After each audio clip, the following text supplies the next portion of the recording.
I met her when she was campaigning the first time.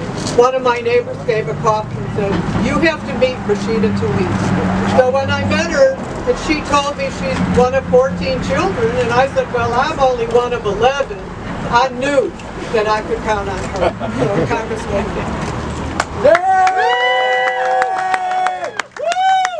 I want everyone to know that I am a member of the Postal family, but you have someone who has stood beside me, who works on the Oversight Committee, who we all know is a fighter. And I'm so proud to be able to introduce and have her to join me as we fight for the Postal Service, the Honorable Rashida Tlaib. Thank you so much, Brenda Lawrence.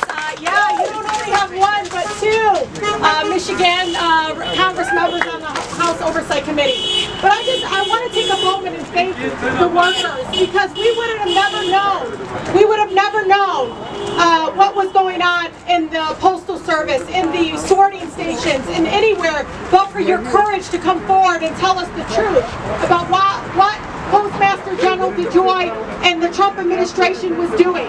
We already know, this has been decades in the work, that they've been trying to privatize our U.S. Postal Service, like they did our schools, our prisons. They're trying to make money off of our water.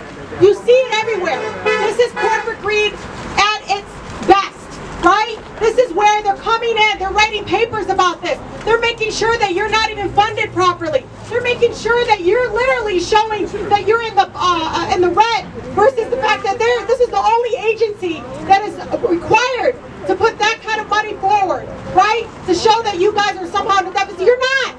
You're not. This is, again, the attempt of the Trump administration to help their friends make more money off the back of the American people. That's right. This is enough. But you know what? They're doing it early. Why? Because there's an election coming up and he knows he's losing.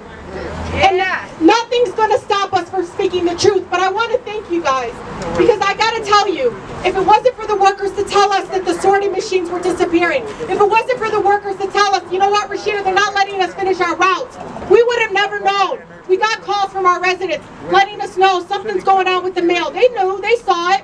But I want you to know, there's nothing that's going to stop me from holding DeJoy accountable. Nothing.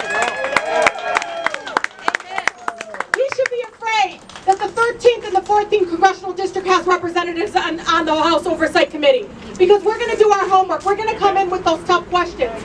But at the end, it is ultimately going to be holding this administration accountable. And I got to tell you, no matter what, it is the workers.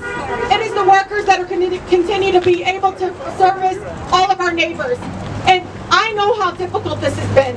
I know the morale is down. I talked to President Combs. I can see it in his face. He goes, "Rashida, I'm tired." I know you're tired, but please don't give up. We're counting on all of you. We're counting on all of you to put our country first, because they're going to put profits before anybody. And we need you so much, more than ever. So I want you to know you have a partner in the United States Congress, and you know I speak truth, and I'm not going to back down. I don't care if it makes him cry. He will cry and cry until maybe he walks away and realizes this is not the place for him, because this is a service that is not partisan, that is a service for the American people. And I gotta tell you, if I hear one more time one of my residents can't get their medication because of this, if one time I hear another resident say, "Rashida, I can't believe my ballot didn't get counted because it got in there late," I'm gonna tell you right now, this is where my passion comes out.